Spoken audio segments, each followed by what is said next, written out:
الله الله الله الله ما لنا مولا سوى الله. الحمد لله نحمده ونستعينه ونستغفره ونعوذ بالله من شرور أنفسنا ومن سيئات أعمالنا. من يهده الله فلا مضل له ومن يضلل فلا هادي له. وأشهد أن لا إله إلا الله وحده لا شريك له. وأشهد أن محمدًا عبده ورسوله. أما بعد فإن خير الحديث كتاب الله وخير الهدي هدي محمد صلى الله عليه وسلم. وشر الأمور محدثاتها وكل محدثة بدعة وكل بدعة ضلالة وكل ضلالة في النار. يا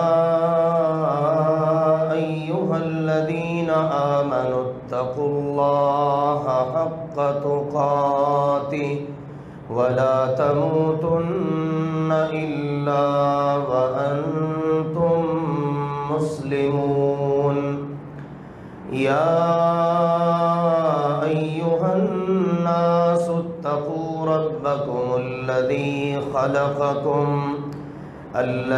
خلقكم من نفس واحدة وخلق منها زوجها وبث منهما رجالا كثيرا ونساء.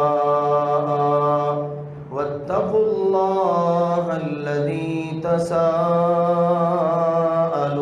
به والأرحام إن الله كان عليكم رقيبا. يا أيها الذين آمنوا اتقوا الله وقولوا قولا سديدا يصلح لكم أعمالكم ويغفر لكم ذنوبكم. ومن يطع الله ورسوله فقد فاز فوزا عظيما. أما بعد فأعوذ بالله من الشيطان الرجيم. بسم الله الرحمن الرحيم. وحاجه قومه قال أتحاجوني في الله وقد هدان ولا أخاف ما تشركون به إلا أن يشاء ربي شيئا وسع ربي كل شيء علما أفلا تتذكرون.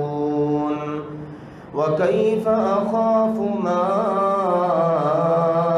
أشركتم ولا تخافون أنكم أشركتم بالله ما لم ينزل به عليكم سلطانا. فأي الفريقين أحق بالأمن إن كنتم تعلمون. اللہ ذوالجلال والاکرام نے ارشاد فرمایا وحاجہ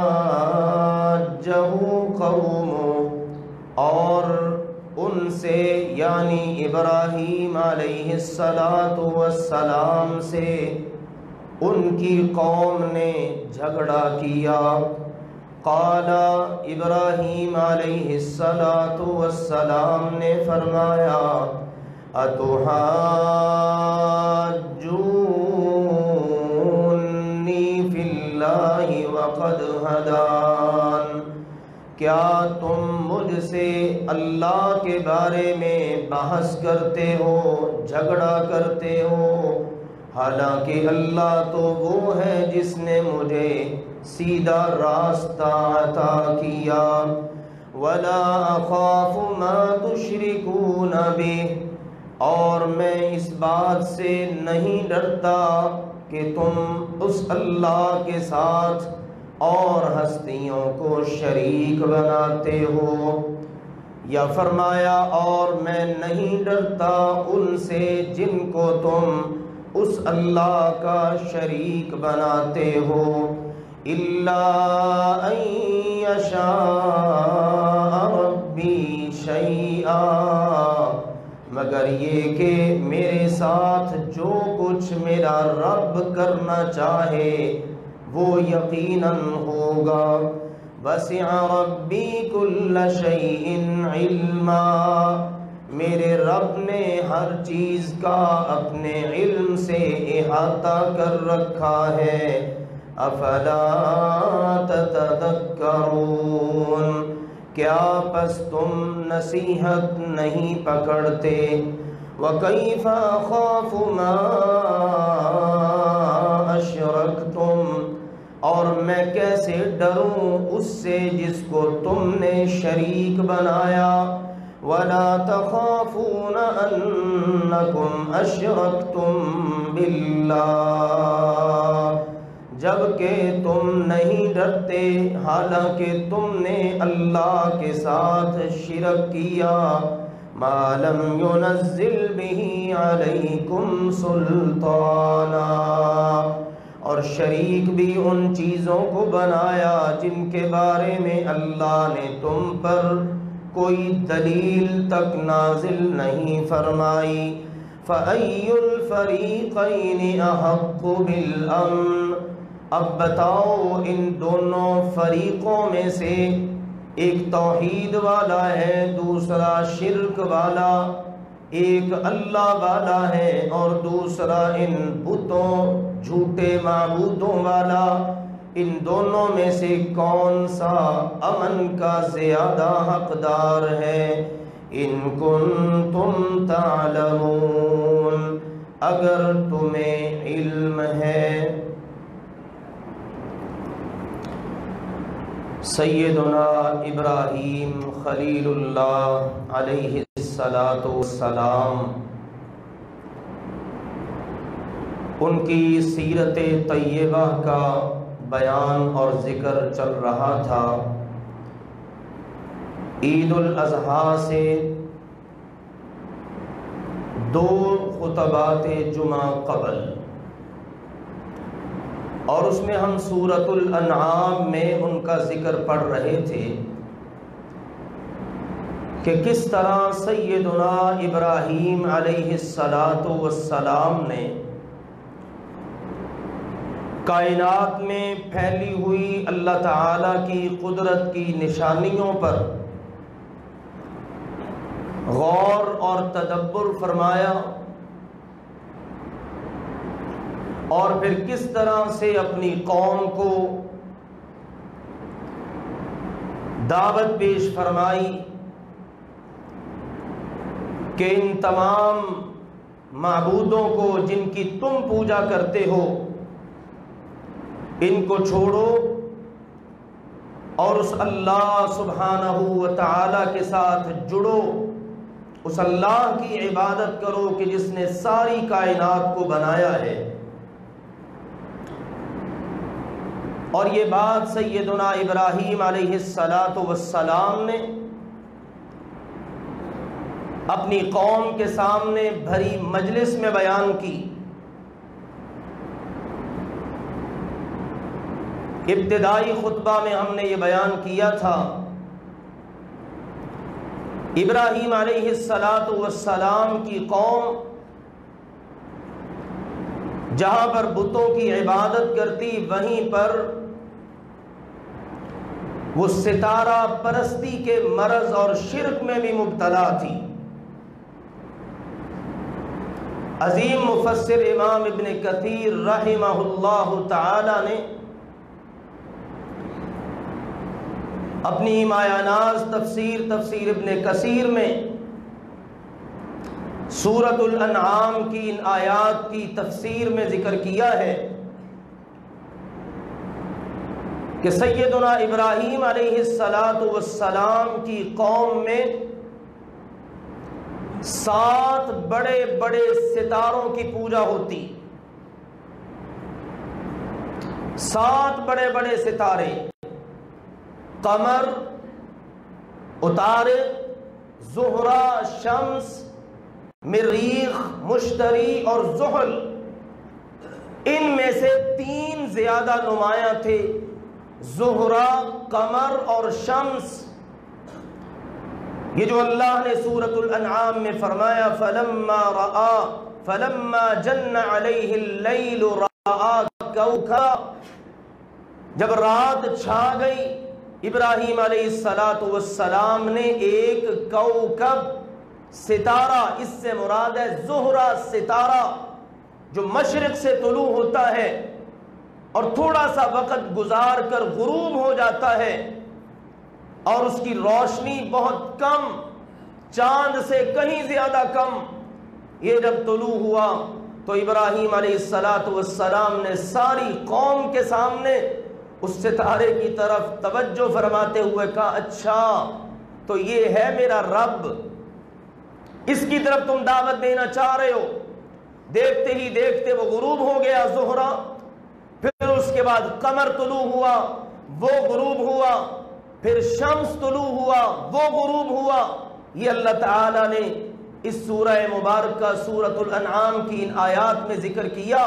تو جب شمس غروب ہو گیا اس وقت فرمایا تھا، یا قوم انی بریء مما تشرکون، اے میری قوم میں اعلان براءت کرتا ہوں ان سب سے جن کو تم اللہ کا شریک بناتے ہو۔ اب پہلے نفی پھر اس بات، یہی اسلوب ہے۔ ہم کلمہ پڑھتے ہیں تو کلمہ کا پہلا جو جز ہے اس کا بھی پہلا جز کیا ہے؟ نفی پھر اس بات، اشہد ان لا الہ الا اللہ، میں گواہی دیتا ہوں کوئی معبود نہیں، سب کی نفی، لا کی تلوار چلا کر ہر ایک کو ختم کرنا، پھر اس بات کرنا ہے الا اللہ، سوائے اللہ کے، اللہ ہی معبود ہے۔ تو ابراہیم علیہ السلام نے یہ انداز اختیار کیا، فرمانے لگے، یا قوم انی بریء مما تشرکون، اے میری قوم کے لوگوں، ان تینوں ستاروں کی، زہرہ، قمر، شمس، ان کی حقیقت تم نے بھی دیکھ لی، میں نے بھی، ان کو تم شریک بناتے ہو نا اللہ کا، میں ان سب سے بری ہوں، اعلان براءت کرتا ہوں۔ آپ کی کیا دعوت ہے جناب؟ اب آپ نے اپنی دعوت پیش کی، فرمایا انی وجہت وجہی للذی فطر السماوات والارض حنیفا وما انا من المشرکین، میں نے تو اپنی ذات کو، وجہ چہرے کا لفظ استعمال ہوا ہے جو پورے وجود پر دلالت کرتا ہے۔ فرمانے لگے میں نے تو اپنا وجود، اپنی ذات، اپنا آپ اس اللہ کے لیے بالکل مطیع کر لیا، فرما بردار کر لیا، اپنے آپ کو سرنڈر کر دیا اس ذات کے سامنے جس نے سارے آسمان بنائے اور ساری زمین بنائی۔ یہ دعوت پیش فرمائی، سب سے اعلان براءت، ایک اللہ سبحانہ و تعالی کی طرف توجہ، ایک اللہ کا مطیع فرما بردار بننا۔ اور دنیا میں اللہ کا ہونے کے دعوے دار بھی بہت ہیں، اس لیے کہہ دیا حنیفاً، میں یکسو ہوں۔ بڑے بڑے دعوے دار ہیں، ہم جی اللہ کو مانتے ہیں، لیکن وہ اللہ کو بھی مانتے ہیں اور اللہ کے ساتھ بنائے ہوئے شرکاء کو بھی مانتے ہیں۔ اس لیے حنیفاً بتا دیا اللہ کو ماننا ہے تو یکسو ہو کر، یک رنگ ہو کر، یک رخ ہو کر۔ یہاں پر دو رنگی، دو رخی نہیں چلے گی۔ اللہ کو بھی راضی کر لو اور فلاں کو بھی راضی کر لو، اللہ کے نام کی بھی نظر نیاز، فلاں کے نام کی بھی نظر نیاز، اللہ بھی ہے فلاں بھی ہے، یہ نہیں چلے گا۔ حنیفہ، کیونکہ اللہ نے جو دین اتارا ہے نا، اس دین کو نبی کریم صلی اللہ علیہ وسلم نے بھی بتایا ہے، یہ دین حنیف ہے، یکسو کرنے والا دین۔ اس لیے ساتھ ہی کہا وَمَا أَنَا مِنَ الْمُشْرِكِينَ، میں شرک کرنے والوں میں سے نہیں ہوں۔ اب اپنی دعوت پیش کر دی۔ اب میرے پیارے بھائیوں ایک اہم بات سمجھیے، ہر دور میں ایسا ہوا ہے، جب بھی کوئی ایسی سچی کھری دعوت پیش کرتا ہے نا، صحیح مسئلہ بتاتا ہے، تو لوگ اس سے اختلاف کرنا شروع کر دیتے ہیں، حالانکہ وہ بات اختلافی نہیں ہوتی، لیکن لوگ اختلاف کر کے اس کو اختلافی بنا دیتے ہیں۔ یہ نکتہ سمجھیے، آج ہمارے معاشرے میں بھی ایسا ہی ہے، بات اختلافی نہیں ہوتی، خود اختلاف کر کے اس کو اختلافی بنا دیا جاتا ہے۔ اب مثال کے طور پر ہمارے مسلمانوں میں بہت سارے مسائل ہیں، عقائد میں مسائل ہیں، عبادات میں مسائل ہیں، اختلافات پائے جاتے ہیں۔ اللہ کے نبی کریم صلی اللہ علیہ وسلم کے دو ٹوک فیصلے آ گئے۔ مثال کے طور پر اللہ کے نبی صلی اللہ علیہ وسلم نے فرمایا بھئی صلو کما رأیتمونی اصلی، نماز ویسے پڑھو جیسے تم مجھے نماز پڑھتا ہوا دیکھتے ہو۔ کنہوں نے دیکھا؟ صحابہ کرام نے رضوان اللہ علیہم اجمعین، اور انہوں نے جیسے دیکھا، جو دیکھا پوری دیانت امانت کے ساتھ اس کو آگے بیان کر دیا۔ اب وہ نماز کون سی ہو گئی؟ محمد صلی اللہ علیہ وسلم والی نماز۔ کیا کہیں گے اس کو؟ نماز محمدی۔ اگر اختلافات میں ہم اس کو ایک الگ سے پہچان دینا چاہیں تو کیا پہچان دیں گے؟ نمازیں تو جی بہت ساری ہیں، فلاں بھی نماز، فلاں بھی نماز، اتنی ساری نمازوں میں وہ نماز جو محمد مصطفیٰ صلی اللہ علیہ وسلم نے پڑھ کے دکھائی، وہ پھر کیا کہلائے گی؟ نماز محمدی، کہ اس کی نسبت محمد مصطفیٰ صلی اللہ علیہ وسلم کی طرف ہے۔ اب یہ کوئی اختلافی بات ہے؟ بالکل بھی نہیں۔ اب کوئی شخص کہے نہیں، نماز محمدی کے مقابلے میں تو نماز حنفی ہے، اور باقاعدہ کتابیں چھپی ہوئی ہیں نماز حنفی کے نام سے۔ اب بتائیے اختلاف کیا معاذ اللہ اللہ کے نبی کی بات میں؟ یہ اختلاف بعد والوں نے کیا اور اس کو اختلافی مسئلہ بنا دیا۔ اسی طرح دیگر تمام مسائل میں آپ دیکھیں گے، اللہ کے فضل سے آپ کو یہ بات سمجھ آئے گی۔ یاد رکھیے، اللہ کی، اللہ کے رسول کی کوئی بھی بات اختلافی نہیں ہوا کرتی۔ لوگ ان سے اختلاف کر کے ان کو اختلافی بنا دیتے ہیں، پھر کہتے ہیں اختلافی مسئلہ اس کو نہ چھیڑے۔ عقیدے کے مسائل میں علم غیب کا مسئلہ لے لیجئے، غیب کو جاننے والی ذات صرف اللہ کی ہے، قرآن میں حدیث میں اللہ رسول نے واضح کر دیا ہے۔ اب اگر کوئی شخص اپنی طرف سے ان باتوں سے اختلاف کرے اور کہے نہیں نہیں یہ تو اختلافی مسئلہ ہے، نہیں اللہ کے بندے، قرآن اور حدیث میں جو مسئلہ بیان ہو گیا ہے وہ اختلافی نہیں ہے، اختلاف کرنے والوں نے اس کو اختلافی بنا دیا ہے۔ اب دیکھیں نا، ابراہیم علیہ السلام کوئی اختلافی بات نہیں ہے، صاف کہا میں تو اپنے اللہ کا ہوں۔ اللہ کون ہے؟ جس نے سب کچھ بنایا، میں اس کے ساتھ کسی کو شریک نہیں بناتا۔ اب قوم نے ابراہیم علیہ السلام کے ساتھ کیا کیا؟ اختلاف۔ کیا کیا قوم نے؟ اختلاف۔ اب پہلے ہی سوچئے ہم سب، ہمارا تو ایمان ہے الحمدللہ، اس اختلاف میں حق پہ کون تھا؟ ابراہیم علیہ السلام، اور باطل پہ کون تھے؟ قوم کے لوگ مخالفین۔ بس میرے پیارے بھائیوں، اگر ہمیں یہ بات سمجھ آ جائے نا، آج ہم یہ جو پگ ڈنڈیوں کا شکار ہے، مسلک بندیوں میں، فرقہ بندیوں میں، گروہ بندیوں میں، اور اپنے اپنے امام بنا کر، اپنے اپنے مقتدا پیشوا بنا کر، اللہ معاف فرمائے اتنے دور نکل گئے، اصل کا ہمیں خیال ہی نہیں رہا۔ کون ہے جی آپ؟ میں جی مسلمان ہوں۔ مسلمانوں میں سے کون ہے آپ؟ کیا مطلب؟ 4 قسم کے مسلمان مشہور ہیں سنیوں میں، حنفی، شافعی، مالکی، حنبلی، ان میں سے آپ کون ہیں؟ اب میرے پیارے بھائیوں، اللہ کے لیے کبھی دل پہ ہاتھ رکھ کے سوچئے، کبھی کسی نے یہ پوچھا کہ چلو یار یہ تو 4 ہو گئے امام، ہم کہیں ان 4 کے ساتھ اسلام لانے والے اور جس پہ اسلام اترا ہے ان کا نام بھی جوڑ دیں، اور وہ نام محمد مصطفیٰ صلی اللہ علیہ وسلم کا ہے؟ پوچھتا ہے کوئی کہ آپ حنفی ہیں، شافعی ہیں، مالکی ہیں، حنبلی ہیں، یا کہ محمدی ہیں؟ پوچھتا ہے کبھی کوئی؟ آج آ جا کے بس یہ رہ گئے جو ان 4 میں سے کسی ایک پر ہے وہ مسلمان ہے، اور جو ان سے ہٹ کے معاذ اللہ وہ تو مسلمان ہی نہیں۔ تو پھر جو ان سے پہلے کے پوری صدی کے مسلمان تھے، اللہ کے نبی کریم صلی اللہ علیہ وسلم کے آنے کے بعد اور آپ کی تعلیمات دینے کے بعد، ائمہ کے پیدا ہونے سے پہلے، یہ جو پورا 1 صدی کا دورانیہ ہے، ان کے مسلمانوں کے بارے میں آپ کیا کہیں گے؟ اس لیے میرے عزیزوں سوچنا چاہیے، ہماری یہی دعوت ہوتی ہے، بس محمدی بنو، محمد مصطفیٰ صلی اللہ علیہ وسلم کے پیچھے چلنے والے بنو، اللہ اور اس کے رسول کی بات میں کوئی اختلاف نہیں۔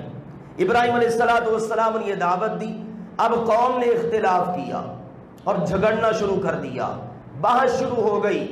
اس کا مطلب ہے نادان لوگ اللہ کے نبیوں کی باتوں کے بارے میں جھگڑا ہی کیا کرتے ہیں۔ آج بھی اگر کوئی اللہ کے قرآن کی آیت کے بارے میں، اللہ کے نبی کی کسی حدیث کے بارے میں جھگڑتا ہے تو جان لیجئے میرے عزیزوں وہ بندہ جاہل ہے بیچارہ۔ دیکھیے نا ابراہیم علیہ السلام کی بات، حالانکہ وہ اللہ کی بات کے مطابق، اللہ کے حکم کے مطابق بتا رہے ہیں، لیکن قوم نے ابراہیم علیہ السلام کے ساتھ بحث کرنا شروع کر دی، جھگڑنا شروع کر دیا، اتنی سی بات پر مناظرہ شروع ہو گیا، مناظرہ۔ اور اس مناظرے کی باتیں اللہ تعالیٰ نے سورۃ الانبیاء میں بھی ذکر کی ہیں، سورہ الصافات میں بھی، دیگر مقامات پر انشاءاللہ وہ آئیں گی۔ یہاں پر جو ہمارا موضوع چل رہا ہے، ابراہیم علیہ السلام نے بڑی کمال کی بات کی، فرمانے لگے، قالا، فرمانے لگے، اتحاجونی فی اللہ، او اللہ کے بندو کچھ تو ہوش کے ناخن لو، تم میرے ساتھ کس کے بارے میں جھگڑ رہے ہو؟ اللہ کے بارے میں؟ کوئی اللہ کے بارے میں جھگڑ رہے ہو؟ کچھ خدا کا خوف کرو، اللہ کے بارے میں جھگڑ رہے ہو؟ میں اکیلے اللہ کی طرف دعوت دے رہا ہوں اور تم اپنے جھوٹے معبودوں کی طرف۔ سنو، اللہ کے بارے میں جھگڑا تو بنتا ہی نہیں ہے، یہ تو سوچا بھی نہیں جا سکتا، لیکن یہ تو پہچان اس کو ہو نا، علم اس کو ہو جس کو اللہ کا پتہ ہو۔ اب بتا دیا اللہ کون ہے، وقد ہدان، اللہ وہ ہے جس نے مجھے یہ سارا کچھ سجھایا ہے، یہ سارا کچھ دکھایا، یہ آسمان کے اوپر آنے والے، طلوع ہونے والے، غروب ہونے والے یہ ستارے، ان کے بارے میں غور و فکر کر کے تمہیں دعوت پہنچانے کے لیے اللہ نے مجھے چنا، اللہ وہ ہے۔ اب اصل میں انہوں نے نا بحث کے دوران 2 قسم کا رویہ اختیار کیا تھا۔ ایک رویہ یہ تھا، ابراہیم علیہ السلام نے پوچھا کوئی دلیل، کہنے لگے دلیل کیا ہے؟ وجدنا آباءنا کذالک یفعلون، ہم نے اپنے بڑوں کو ایسا ہی کرتے پایا۔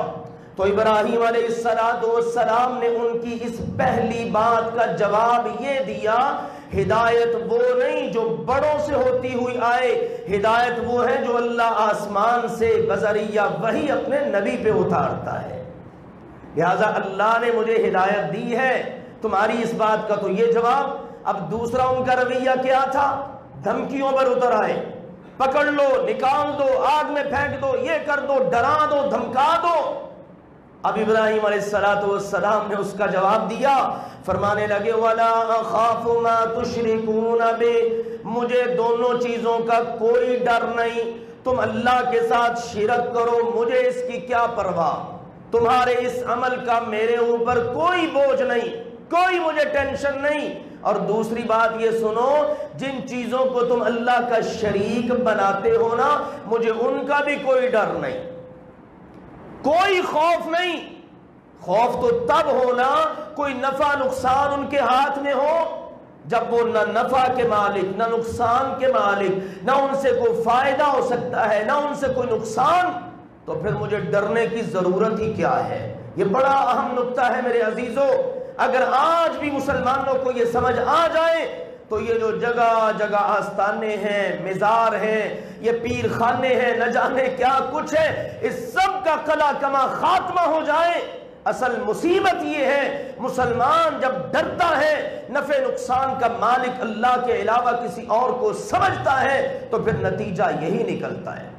ڈرانے والے ڈرا دیتے ہیں، تو نے فلاں کے نام کی نظر نیاز نہ دی، اگر تو نے فلاں بابا جی کی شان میں گستاخی کر دی، فلاں پیر صاحب کو اگر تو نے کوئی برے لفظوں میں یاد کر لیا، تیرا کاروبار ختم ہو جائے گا، تیرا فلاں بیڑا غرق ہو جائے گا۔ بندہ ڈر جاتا ہے۔ یاد رکھو یہ نقطہ، سبحان اللہ۔ ابراہیم علیہ السلام کی سیرت طیبہ میں نے پہلے بھی بتایا تھا، صرف قربانی کی حد تک نہیں، سب سے پہلے عقیدہ لیجئے، اپنے دلوں سے ہر ایک کا خوف کھرچ کے نکال دیجئے۔ دلوں میں ڈر رکھو تو صرف کس کا؟ اللہ سبحانہ وتعالی کا۔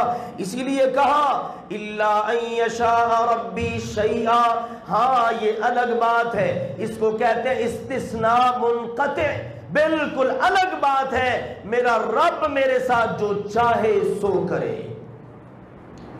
رب میرا کچھ بگاڑنا چاہے گا، ساری کائنات مل کر بھی اس کو دور نہیں کر سکتی، اور اگر میرا رب مجھے فائدہ پہنچانا چاہے، سارے مل کر بھی اسے روک نہیں سکتے۔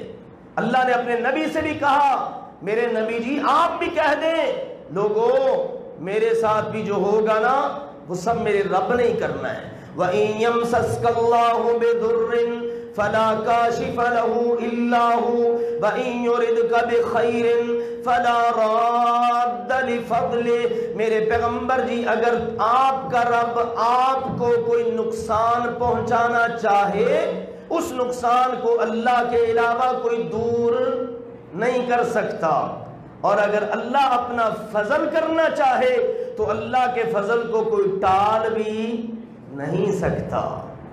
بڑا وسیع مضمون ہے یہ قرآن پاک میں۔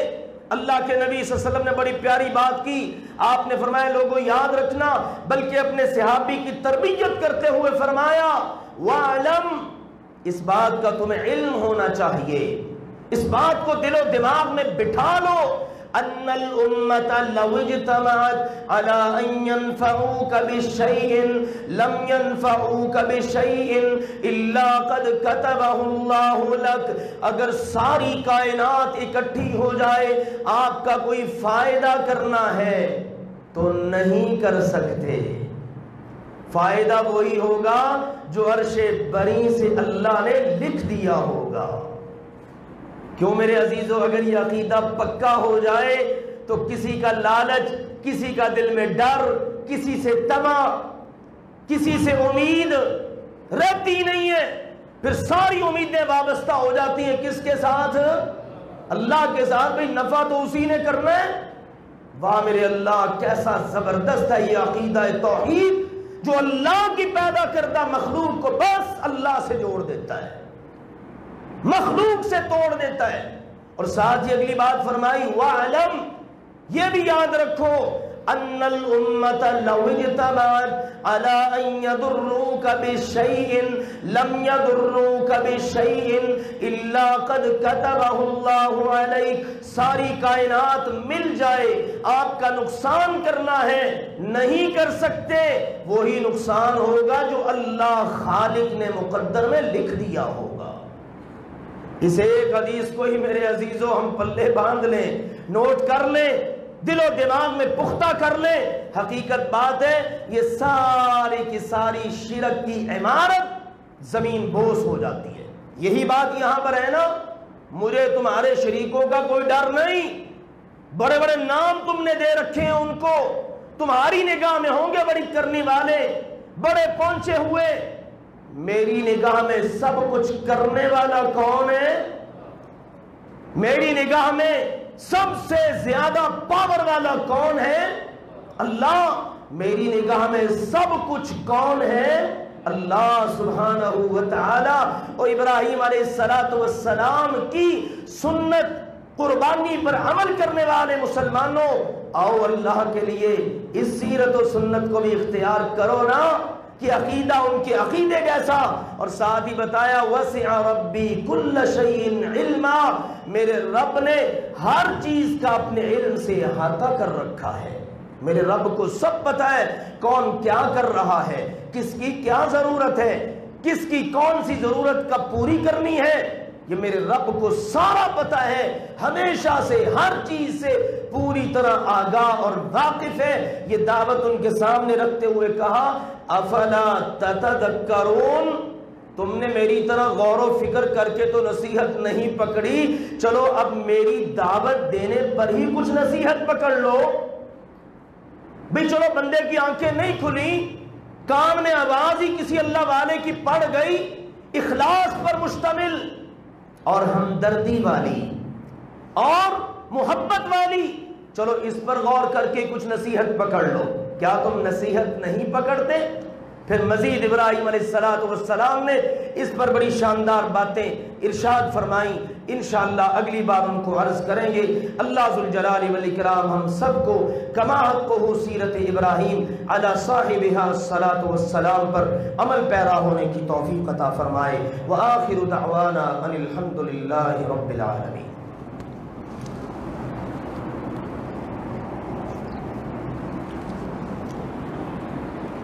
الحمد لله نحمده ونستعينه ونستغفره ونعوذ بالله من شرور أنفسنا ومن سيئات أعمالنا من يهده الله فلا مضل له ومن يضلل فلا هادي له وأشهد أن لا إله إلا الله وحده لا شريك له وأشهد أن محمدا عبده ورسوله.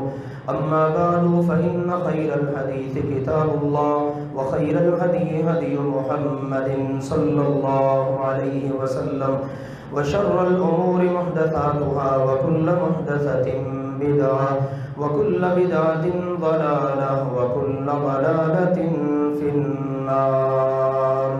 أما بعد، کشمیر میں مسلمانوں کی قید و بند اور صعوبتوں کے ایک نئے دور کو تقریباً بلکہ یقیناً سال گزر چکا ہے. کس طرح سے ان پر انڈیا نے اپنے ناجائز قبضے اور تسلط کو اپنے تئیں قانونی حیثیت دینے کی کوشش کی. اور حقیقت میں تو دنیا میں کرونا وائرس کی وجہ سے لاک ڈاؤن کچھ بھی نہیں. کشمیر کا جو لاک ڈاؤن ہے اور اس سے پہلے کا اور وہاں کی جو انتہائی سنگین صورتحال ہے، دنیا کے سامنے شاید نہ وہ آئی ہے اور نہ ہی شاید وہ آ سکے. اکا دکا واقعات کوئی آ جائیں تو آ جائیں. بہرحال اتنی بڑی قربانی کے باوجود بھی کشمیری آج بھی اللہ کے فضل و کرم سے کھڑے ہیں اور پاکستان کے ساتھ کھڑے ہیں. اور ان کی اب بھی یہی باتیں ہیں. ہماری صرف ایک ہی خواہش اور تمنا اور ایک ہی نعرہ ہے، ہمیں چاہیے تو صرف آزادی چاہیے. اور آزادی اللہ کے فضل و کرم سے ملتی ہے جہاد فی سبیل اللہ کے ذریعے. آج یہ اللہ کا شکر ہے الحمدللہ کہ کشمیری قوم پوری کی پوری شہادتوں کے بعد، خون دینے کے بعد، جہاد کے بعد آج اللہ کے فضل و کرم سے وہ جہاد کے میدان میں کھڑی ہے. اور اس وقت اللہ کے دشمنوں کو سب سے زیادہ یہی مسئلہ ہے کہ یہ قوم اس سے جذبہ جہاد کو کس طرح چھینا جائے. لیکن بات تو بالکل واضح ہے، امت کے اندر جس وقت اللہ کے فضل سے جذبہ جہاد بیدار ہو جاتا ہے نا، پھر یہ ختم نہیں کیا جا سکتا. تو اس لیے میرے عزیزو، ہم اللہ کے فضل و کرم سے کشمیر کو اپنی شاہرگ کہتے ہیں. کشمیر ہمارا ہے اللہ کے فضل و کرم سے، اور پاکستان کی شاہرگ ہے. حکمران اپنے تئیں جو کر رہے ہیں، ہم کہتے ہیں اللہ اس میں سے بھی خیر نکال دے. لیکن کسی شاہراہ کا نام رکھ لینے سے یا نقشوں میں لے آنے سے بات نہیں بنتی. ایک بات تو ضرور ہے، اگر نقشے میں مقبوضہ کشمیر کو شامل کیا گیا ہے تو پھر انڈین آرمی کا ہمارے وطن کے نقشے کے اندر کیا جواز بنتا ہے. اس لیے پھر حق یہ بھی بنتا ہے کہ اگر نقشہ بنایا ہے نا تو اس کو پورا بھی کیا جائے. نقشہ بنایا ہے تو اس کو پورا بھی کیا جائے، اور وہاں پر جو ناجائز تسلط ہے انڈین آرمی کا اس کو ختم کیا جائے. اور راستہ وہی ہے کہ جس راستے پر چلنے والوں کو آج پابندیاں لگا کر پابند سلاسل کیا ہوا ہے. ٹھیک ہے، یا پابندیاں ہٹا دی جائیں یا پھر پاکستان کے نقشے کو اللہ کے فضل و کرم سے مکمل کیا جائے. اور نقشے مکمل ہوتے ہیں ویسے ہی جیسے سیدنا عمر رضی اللہ تعالی عنہ نے رسول اللہ صلی اللہ علیہ وسلم کے فرامین عالیہ پر عمل کرتے ہوئے اسلام اور مسلمانوں کے نقشے کو اللہ کے فضل سے مکمل کیا تھا. اور پھر جو باقی رہی صحیح کسر تھی نا، وہ سیدنا عثمان رضی اللہ تعالیٰ عنہ کے دور میں اللہ نے مکمل کروا دی تھی. 14 اگست، یہ اگست کا مہینہ شروع ہو چکا ہے. 14 اگست پاکستان کے لیے بڑا اہمیت کا حامل دن ہے. لیکن اس کے ساتھ ساتھ اس بات کی یاد دہانی بھی ہے، وہ جو اپنے پیچھے تم مسلمانوں کو چھوڑ کے آئے اور یہ وعدہ کر کے آئے تھے الگ وطن ہوگا اور انشاءاللہ تعالی آزادیاں دلوائیں گے، آج اس کو بھی یاد رکھنے کا بلکہ اس پر عمل کرنے کا وقت ہے.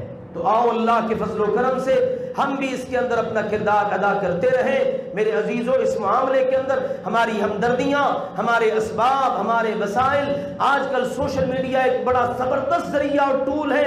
اس کو نوجوان استعمال کرتے ہیں، بڑے استعمال کرتے ہیں. جہاں تک ہو سکے اس کو اچھے انداز میں استعمال کیا جائے. اور سب سے بڑھ کر جو اصل ہتھیار ہے مسلمان کا، وہ اللہ کی بارگاہ میں دعا ہے. کوششیں بھی جاری رکھی جائیں اور دعائیں بھی کی جائیں، بالخصوص ان مسلمانوں کے لیے، ان مجاہدین کے لیے جو آج اللہ کے فضل و کرم سے دشمن کے خلاف برسر پیکار ہے، کہ اللہ تعالیٰ ان کی مدد فرمائے. وگرنہ دنیا کے اندر بد امنیاں، لبنان کے اندر ہونے والا دھماکہ، ہم اس کی مذمت کرتے ہیں اور یہ کہتے ہیں اللہ کے فضل و کرم سے جو بھی اس کے پیچھے ہے، اللہ کے فضل و کرم سے اس کا علاج وہی ہے جو اسلام بتاتا ہے. ٹھیک ہے، بڑے اس پر تجزیے ہیں، بڑی باتیں ہیں. یاد رکھو میرے عزیزو ایک بات، مرنے والا بچہ، عورت، بزرگ، بے گناہ وہ کوئی بھی ہے، انسان ہونے کی حیثیت کے اندر اس کی ہمدردی مسلمانوں کے دلوں میں ہونی چاہیے. ناجائز اور ظالمانہ طور پر اس طرح سے، بہرحال وہاں کے غالباً صدر صاحب ہیں، ان کی میں نے تو تصویر ہی دیکھی، رو رہے ہیں. بات یہ ہے ایسے حالات میں رونے سے بات نہیں بنتی. وہ کیا کہا تھا مجاہدین نے؟ کشمیر قرارداد مذمت سے نہیں بلکہ ہندو کی مرمت سے آزاد ہوگا. یعنی جہاد فی سبیل اللہ حل ہے. اگر آج ہم یہ چاہتے ہیں ہمارے ملک محفوظ ہوں، ہماری سرحدیں محفوظ ہوں، تو اس کا ایک ہی علاج ہے. آج اللہ کے دشمن ہمارے وطن عزیز پر کتنی طرف سے حملہ آور ہیں، لیکن اللہ تعالیٰ کا شکر ہے، الحمدللہ، یہ اللہ تعالیٰ کا فضل ہے. ہم تو صرف اس کو اللہ کی نعمت کہتے ہیں کہ اللہ اس کی حفاظت کر رہا ہے. ہم اللہ سے دعا کرتے ہیں اللہ اس کی ہر طرف سے، ہر لحاظ سے اللہ اس کی حفاظت فرمائے اور دنیا بھر کے مظلوم مسلمانوں کی اللہ تعالیٰ مدد فرمائے. اللہم اعز الاسلام والمسلمین، اللہم انصر المسلمین المستضعفین فی کل مکان، اللہم انصر المجاہدین الذین یجاہدون فی سبیلک فی کل مکان، اللہم اشف مرضانا ومرضى المسلمین واقض حاجاتنا وحاجات المسلمین، اللہم اغفر لجمیع موتى المسلمین الذین شہدوا لک بالوحدانیہ ولنبیک بالرسالہ وماتوا على ذلك. سبحان ربك رب العزة عما يصفون وسلام على المرسلين